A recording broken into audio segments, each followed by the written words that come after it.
আমাৰ অসম চৰকাৰৰ মন্ত্ৰী সন্মানীয় পীযুষ হাজৰিকা ডাঙৰীয়া, মন্ত্ৰী জয়ন্ত মল্ল বৰুৱাকে ধৰি কেইবাজনো জ্যেষ্ঠ নেতা তাত উপস্থিত থাকিব। তাৰ পিছতে আমি ওদালগুৰিলৈকে যাম। দৰং ওদালগুৰি লোকসভা সমষ্টিৰ আমাৰ প্ৰাৰ্থী দিলীপ শইকীয়া ডাঙৰীয়া, লগতে UPPL অসম গণ পৰিষদ মিত্ৰগোষ্ঠীৰ প্ৰাৰ্থী। তাত UPPLৰ নেতৃবৃন্দ থাকিব, অসম গণ পৰিষদৰ নেতৃত্ব থাকিব আৰু আমাৰ মাননীয় মুখ্যমন্ত্ৰী মহোদয়, মই চন্দ্ৰমোহন পাটোৱাৰী ডাঙৰীয়া, জয়ন্ত মল্ল বৰুৱাকে ধৰি জ্যেষ্ঠ নেতৃবৃন্দ উপস্থিত থাকিব। তাৰপিছত আমাৰ সভা আছে নলবাৰীত, যিহেতু 17 তাৰিখে সন্মানীয় প্ৰধানমন্ত্ৰী ডাঙৰীয়াই নলবাৰীত এখন বিশাল সমাৱেশত অংশগ্ৰহণ কৰিব। তাৰ কাৰণে এখন প্ৰস্তুতি সভা দিয়া হৈছে আবেলি ভাগত, আৰু গোটেই তাত চিন্তা চৰ্চা কৰি প্ৰায় 250,000তকৈ অধিক তাত ক্ৰাউড হ'ব, আৰু সেই নিমিত্তে এই সভাখন প্ৰস্তুতি কৰাৰ কাৰণে তাত আমি উপস্থিত থাকিম। দ্বিতীয় পৰ্যায়ৰ আজি অন্তিমটো দিন। হয়, দ্বিতীয় পৰ্যায়ৰ অন্তিমটো আজিৰ দিন। ইতিমধ্যে আমাৰ যোৱাকালি কৰিমগঞ্জ আৰু শিলচৰ লোকসভাৰ নমিনেশ্যন হৈ গৈছে।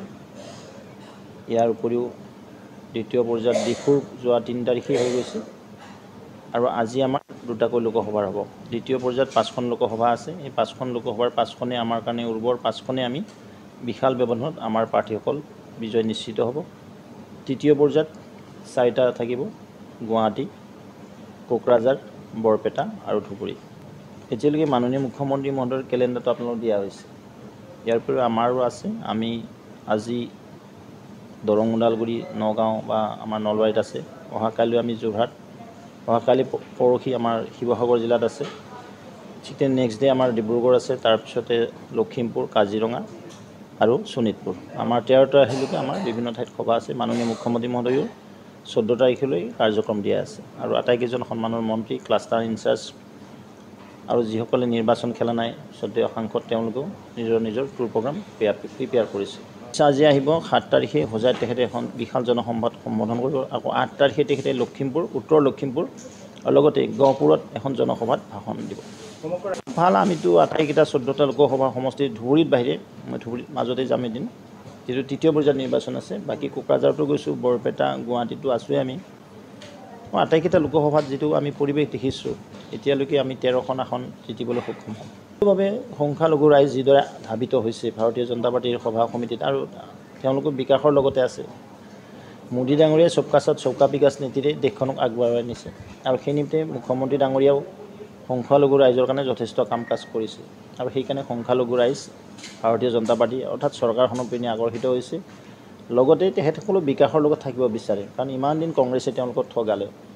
এবাৰ মিঠা আম বুলি ক'লে, এবাৰ টেঙা আম বুলি ক'লে, এবাৰ পকৰী আম বুলি ক'লে, আৰু বজাৰত নচলা আম বুলিও ক'লে। এতিয়া কংগ্ৰেছৰ টাৰ্মটো আৰু সংখ্যালঘু ৰাইজেও তেওঁলোকৰ প্ৰতি মোহভংগ হৈছে। কিমান মিছা কথা ক'ব। চাওক, নাই নেগেটিভ পজিটিভ কথা নহয়, ধুবুৰীত ভাল কণ্টেষ্ট হ'ব।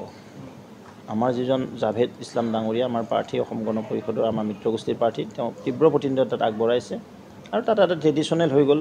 যিমান বছৰে আজমল ডাঙৰীয়াক তেওঁলোকে ভোট দি আহিছে, তেওঁলোকে আজমল ডাঙৰীয়াৰ প্ৰতি বীতশ্ৰদ্ধ হৈছে, আৰু তেওঁলোকে গম পাইছে যে ডেভেলপমেণ্টহে মেইন বস্তু। এই পানী জৰা দি জৰা ফুকাৰ কি কৈছোঁ চলিব, আৰু সেইকাৰণে তেওঁলোকেও সিদ্ধান্ত, খুব ভাল পৰিৱেশ। মই ডে টু ডে এক্টিভিটি তাৰ মানে পৰ্যবেক্ষণ কৰি আছোঁ, আৰু আমাৰ প্ৰাৰ্থীগৰাকীৰ লগতো কণ্টেক্টতো আছোঁ। তেওঁ কৈছে ভাল পৰিৱেশ বুলি কৈছে। শব্দ গাঁথনিয়ে বেলেগ, আমাৰ টিউনিংবিলাকেই বেলেগ। যেনে বৰপেটাৰ ভাষাটো বেলেগ, শোণিতপুৰৰ বেলেগ, উজনিৰ বেলেগ। ঠিক তেওঁলোকৰ মাজতো আছে। মহিমল আছে, বিভিন্ন মমন সিং আছে, বিভিন্ন ধৰণৰ আছে, আৰু মহিমলখিনিয়ে ভাৰতীয় জনতা পাৰ্টীৰ অপেন ছাপোৰ্ট দিছে, বিশেষকৈ কৰিমগঞ্জত। আৰু কৰিমগঞ্জত আমি দেখিছিলোঁ, আমি লক্ষাধিক ভোটত জিকিবলৈ সক্ষম হওঁ। তেওঁলোকে কৈছে যে 1.5 লাখতকৈ অধিক ভোটত কৰিমগঞ্জত কৃপানাথ মাল্লা ডাঙৰীয়া কালি, মানে যিখিনি ৰাইজে কৈছে, কালি যিখন জনসভা হৈছে নমিনেশ্যনৰ সময়ত, আমাৰতো খুব আনন্দিত হৈছোঁ দেখি কেনে। আৰু সংখ্যালঘু ৰাইজ যিদৰে ওলাই আছে, তেওঁলোকে সিদ্ধান্ত লৈছে, তেওঁলোকে দায়িত্ব লৈছে যে আমি কৃপানাথ মাল্লা ডাঙৰীয়াক 1.5 লাখতকৈ অধিক ভোটত নিৰ্বাচিত কৰিম। চান্দা লয় নলয় ভূপেন বৰুৱাৰ কথা, কিন্তু যিটো নিয়ম আছে, কেছলেছ ব্যৱস্থাত গৈছে। আপোনালোকেও জানে, ডিজিটাইজ ছিষ্টেম হৈছে। 2000তকৈ অধিক টকা কেছ টকা কোনোৱে চান্দা দিব নোৱাৰে। নাম্বাৰ 1। নাম্বাৰ 2, তাতকৈ হ'লে তেওঁ চেক ইউজ কৰিব লাগিব, RTGS কৰিব লাগিব, আৰু গোটেই এইবিলাক ট্ৰেন্সপাৰেণ্ট হ'ব লাগিব। এতিয়া সেইদিন গ'ল, আৰু যাৰ তাৰ পৰা পইচা লোৱা, যিকোনো উপায়েৰে পইচা লোৱা, সেইদিন ভূপেন বৰা ডাঙৰীয়াই পাহৰিয়ে গৈছে। তেওঁ কংগ্ৰেছৰ জামানাত থকা যেন পাইছে।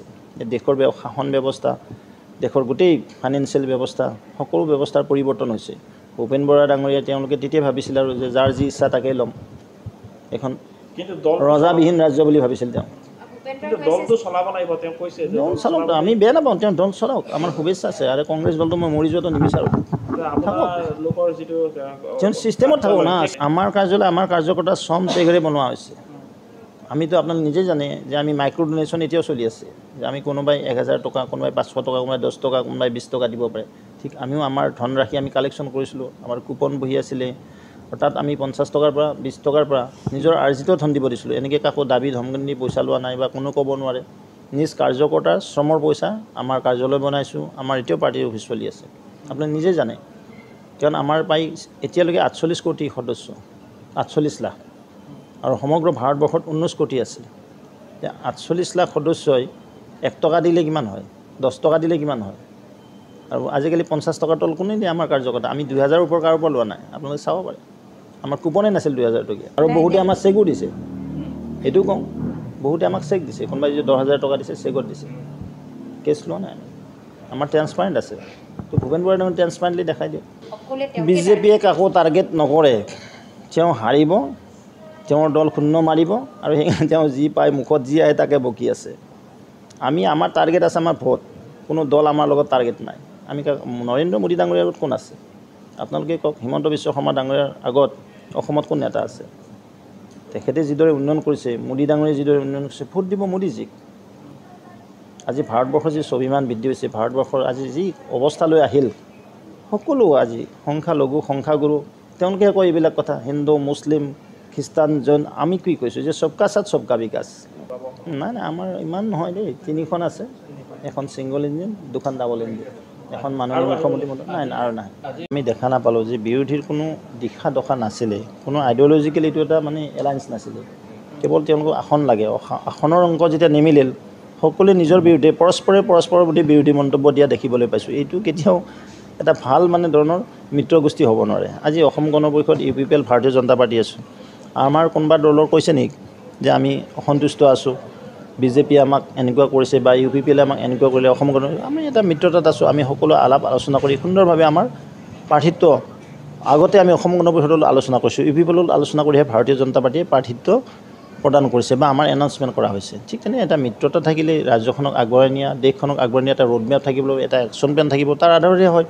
এতিয়া তাত কি হৈছে, তেওঁলোকক শাসন লাগে শোষণ কৰাৰ কাৰণে, তেওঁলোকৰ দিশা দশা ৰোডমেপ একশ্যন প্লেন একো নাই যে জনতাক কিদৰে আগবঢ়াই নিম।